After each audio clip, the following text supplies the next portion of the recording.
Assalamualaikum warahmatullahi wabarakatuh. Yang saya hormati Ibu Tita Kartika, SEMAK selaku dosen pengampu mata kuliah Sistem Informasi Akuntansi, serta teman-teman seperjuangan yang saya banggakan.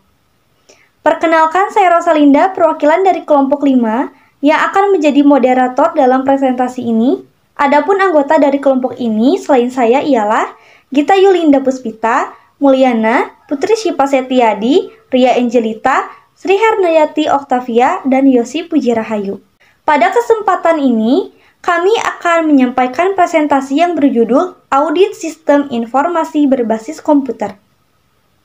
Pemaparan materi yang pertama akan disampaikan oleh saya sendiri, pemaparan materi yang kedua oleh Sri Hernayati Oktavia, pemaparan materi yang ketiga oleh Gita Yulinda Puspita, pemaparan materi yang keempat oleh Ria Angelita, pemaparan materi yang kelima oleh Mulyana, dan pemaparan materi yang terakhir akan disampaikan oleh Yosi Pujirahayu. Pengertian audit, tinjauan atau penilaian dari metode, perspektif yang luas, penilaian suatu asosiasi, kerangka kerja, siklus, atau item peninjauan diselesaikan oleh pihak yang terampil, disesuaikan, dan berpikiran adil yang disebut evaluator. Dukungan untuk mengatur tinjauan adalah untuk menjamin bahwa subjek studi telah selesai atau dikoordinasi dengan pedoman, aturan, dan praktik yang disepakati dan dilihat.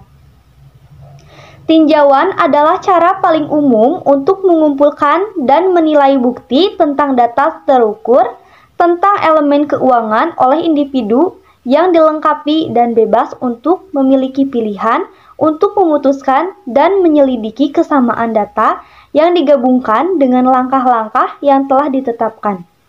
Sementara itu, seperti yang ditunjukkan oleh Ikatan Pembukuan Indonesia atau IAI, review adalah siklus yang disengaja, yang berencana untuk mendapatkan dan menilai bukti yang dikumpulkan pada verbalisasi atau dukungan latihan moneter, pintu terbuka yang menakjubkan, dan pemeriksaan pada tingkat hubungan antara klarifikasi atau pengesahan dan kenyataan, sebagai serta menyampaikan hasil kepada mereka yang tertarik. Assalamualaikum warahmatullahi wabarakatuh. Saya Sri Hernayati. Di sini akan menjelaskan mengenai jenis-jenis audit. Yang pertama yaitu ada audit keuangan. Latihan pengumpulan dan menilai bukti tentang laporan suatu JAT yang ditentukan untuk memberikan penilaian apakah laporan sesuai dengan pedoman yang ditetapkan oleh pembukuan yang baik. Yang kedua yaitu ada audit sistem informasi. Penilaian yang dilakukan pada organisasi yang memutar informasi pembukuan. Sebagai aturan, mereka menggunakan kerangka penanganan informasi elektronik atau IDP. Yang ketiga yaitu audit manajemen atau operasional, merupakan semacam penilaian terhadap latihan kerja suatu organisasi, menggabungkan strategi pembukuan dan pendekatan fungsional yang tidak kaku, sepenuhnya bertujuan untuk menyadari bahwa tugas yang diselesaikan dengan baik dan mahir.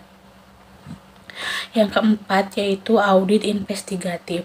Apa yang tersirat dari tinjauan analitik adalah serangkaian latihan untuk membedakan, mengenali, dan menguji realitas dan data yang ada untuk mengungkapkan kejadian yang sebenarnya, sebagai bukti untuk membantu sistem yang sah untuk dugaan penyimpangan yang dapat merugikan suatu organisasi atau perusahaan. Kemudian yang kelima ada audit forensik. Alasan mengarahkan tinjauan kriminologis adalah sebagai upaya untuk mencegah misrepresentasi. Hal-hal yang dapat dilakukan oleh tinjauan kriminologis meliputi pemeriksaan kriminal, tanda pemerasan dalam bisnis atau perwakilan, mengetahui berlalunya sebuah bisnis. Yang keenam yaitu audit lingkungan. Sesuai dengan Kepmen LH 42 tahun 1994, tinjauan alam adalah interaksi administrasi yang mencakup penilaian yang tertib, tercatat atau diarsipkan, dan objektif tentang bagaimana pelaksanaan administrasi suatu perkumpulan. Diarahkan bekerja dengan pemimpin pengurus atas upaya pengendalian ekologi, efek dan penggunaan pengaturan bisnis terhadap pengaturan tentang administrasi lingkungan. Yang terakhir yaitu ada audit ketaatan. Tinjauan konsistensi atau sering disebut dengan audit ketaatan adalah semacam penilaian yang bertujuan untuk melihat apakah organisasi telah menyetujui pedoman dan pendekatan terkait baik yang ditetapkan oleh pertemuan ke dalam maupun pertemuan luar dari elemen atau organisasi. Assalamualaikum warahmatullahi wabarakatuh. Saya Gita Yulinda Puspita akan menjelaskan tentang kode etik dalam audit yang terdiri dari 1. Mendukung pelaksanaan prinsip, teknik, dan kontrol yang tepat. 2. Melayani dengan tulus, rajin, dan tidak terlibat dalam operasi kriminal. Yang ketiga, ikuti terus kerahasiaan dan data yang diperoleh dari latihan ulasan. Yang keempat, menyelesaikan tugas secara adil dan mandiri. Yang kelima, cukup mampu melaksanakan tugas yang masuk akal dan mahir. Yang keenam, dukungan untuk pelatihan klien kepala, eksekutif, kaki tangan, dan masyarakat umum. Yang terakhir atau yang ketujuh, simpan profil agar tidak membuat gambar buruk tentang auditor. Selanjutnya, saya akan menjelaskan tentang definisi sistem audit informasi. Audit sistem informasi adalah metode yang terlibat dengan mengumpulkan dan menilai bukti untuk memutuskan apakah kerangka kerja PC dapat memperoleh sumber daya, mengikuti kejujuran informasi, dapat memajukan pencapaian tujuan hierarki dengan sukses dan menggunakan aset secara efektif. Peninjauan kerangka kerja data adalah perpaduan dari berbagai disiplin ilmu, termasuk pemeriksaan biasa, kerangka kerja data eksekutif, kerangka kerja data pembukuan, rekayasa perangkat lunak, dan ilmu perilaku. Elemen-elemen yang mendorong pentingnya kontrol dan tinjauan kerangka kerja data menurut Weber tahun 2006 adalah 1. Identifikasi sehingga PC tidak diawasi dengan cara yang kurang terkoordinasi. Yang kedua, kenali perjudian kemalangan informasi. Yang ketiga, mengidentifikasi pertaruhan untuk menentukan pilihan di luar basis karena data yang lambat atau tidak memadai tentang konsekuensi dan proses kerangka kerja mekanis. Yang keempat, tetap dengan pertimbangan peralatan, program, dan tenaga kerja yang biasanya bernilai tinggi. Yang kelima, identifikasi risiko kesalahan PC. Yang keenam, mengetahui perjudian penyalahgunaan PC. Yang ketujuh, menyimpan misteri. Yang kedelapan, kembangkan lebih lanjut perintah atas kemajuan penggunaan PC. Tujuan audit sistem informasi. Yang pertama, pengamanan aset. Sumber daya data organisasi seperti peralatan, pemrograman, sumber daya manusia, dan dokumen informasi harus disimpan dengan kerangka kontrol internal yang layak sehingga tidak ada penyalahgunaan sumber daya informasi. Karena itulah, kerangka keamanan sumber daya informasi merupakan sesuatu yang vital dan harus dipenuhi oleh organisasi. Yang kedua, menjaga integritas data. Keterpercayaan informasi adalah salah satu pemikiran penting dari kerangka data. Data memiliki kredit khusus seperti konsistensi, kebenaran, dan ketepatan. Jika kelayakan informasi tidak dijaga, maka organisasi tidak akan memiliki hasil laporan yang tepat. Yang ketiga, ada efektivitas sistem. Kelangsungan data organisasi memainkan peran penting dalam siklus dinamis. Kerangka kerja data dapat dilakukan dengan sukses dengan asumsi kerangka data berdasarkan kasus per kasus klien. Yang keempat, efisiensi sistem. Produktivitas menjadi signifikan ketika PC tidak lagi memiliki titik potong yang sesuai atau perlu mensurvei apakah viabilitas kerangka kerja masih cukup atau harus menambah aset. karena struktur dapat dikatakan mampu apabila kerangka dapat menyelesaikan atau menangani masalah klien dengan asumsi atau aset data yang tidak signifikan. Software komputer untuk audit. Pemrograman tinjauan terdiri dari program PC yang digunakan evaluator sebagai komponen metodologi tinjauan mereka untuk menangani informasi tinjauan kritis dari pembukuan organisasi. Pemrograman tinjauan terdiri dari program paket, program khusus, dan program utilitas. Program paket adalah program yang dimaksudkan untuk melakukan kapasitas informasi meliputi membaca dokumen, memilih data, melakukan komputasi, dan mencetak laporan yang sebelumnya belum diselesaikan oleh evaluator. Yang kedua, program khusus, yaitu program PC yang diharapkan mampu melakukan tugas audit dalam keadaan luar biasa. Program ini dapat disiapkan oleh evaluator, klien, atau program luar yang dialokasikan auditor. Yang ketiga, program utilitas. Produk yang digunakan dalam bukti kumpul-kumpul disebut proyek utilitas. Sebagian besar produk untuk evaluasi direncanakan secara unik yang dapat digunakan pada PC IBM. Program utilitas adalah program yang digunakan oleh asosiasi untuk melakukan perawatan umum batas, seperti mengatur, membuat, dan mencetak dokumen. Proses audit sistem informasi. Siklus audit merupakan fase dalam memimpin sebuah review. Ada beberapa fase yang harus dilakukan saat mengarahkan review. Di antaranya adalah 5 fase yang menyertainya. Yang pertama, tahap penilaian fundamental. Sebelum peninjauan menetapkan sifat dan tingkat pengujian yang akan dilakukan, analisis harus memperoleh survei bisnis, tindakan, rencana progresif, dan praktek yang dilakukan. Yang kedua, tahap pemeriksaan seluk-beluk. Pada tahap ini, survei mencoba untuk mendapatkan lebih banyak informasi dari atas ke bawah untuk memahami kontrol yang diterapkan pada kerangka kerja perangkat komputer klien. Yang ketiga, tahap pemeriksaan kesamaan. Pada tahap ini, apa yang sudah selesai adalah penilaian poin demi poin dari penyesuaian dan pertukaran record.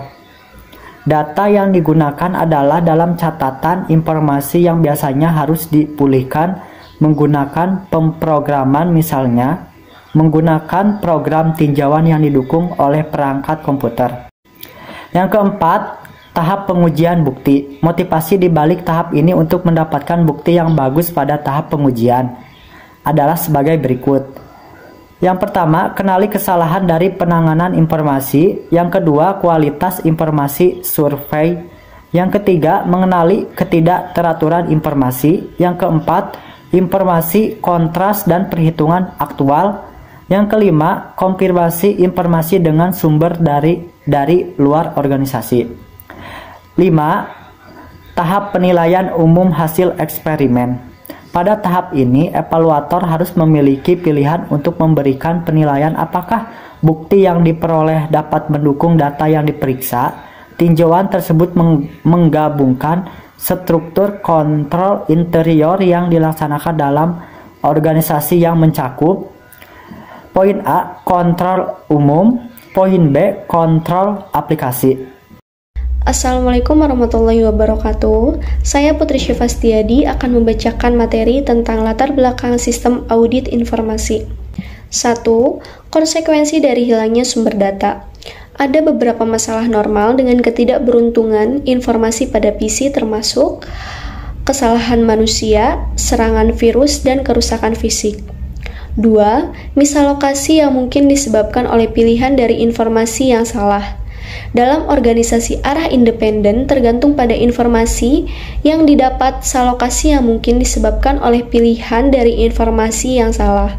Dalam organisasi arah independen tergantung pada informasi yang didapat.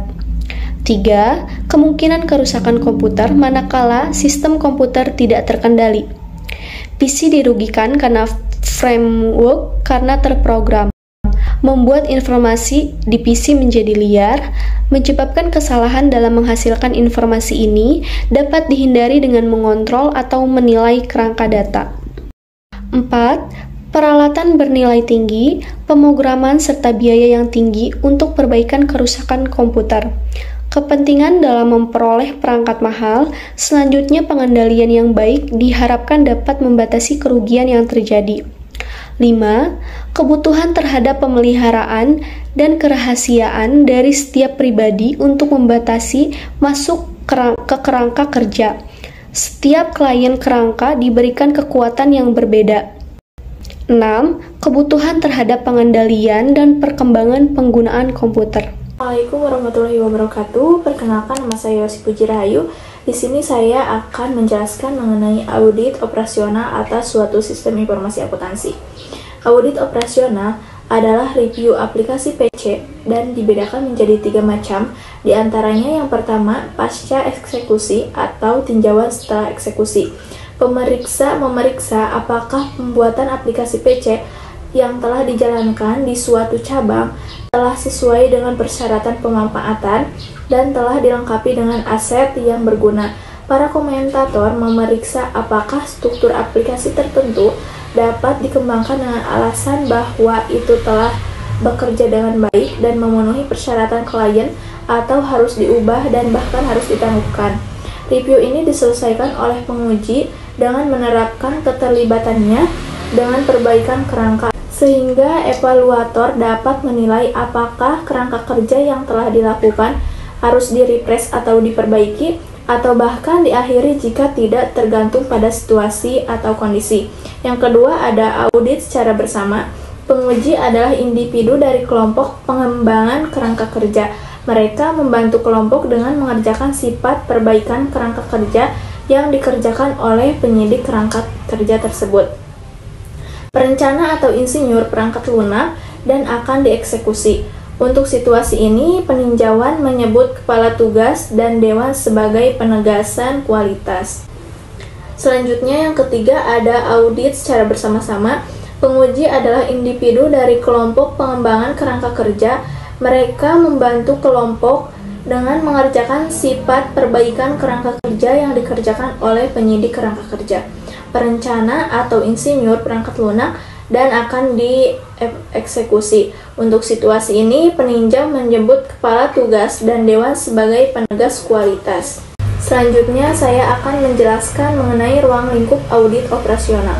Peninjau menilai tampilan unit utilitarian atau pekerja kerangka kerja data, apakah telah diawasi dengan benar, apakah kendali dalam pengembangan kerangka kerja secara umum telah diselesaikan dengan tepat, dan apakah kerangka kerja PC telah diawasi dan bekerja dengan benar.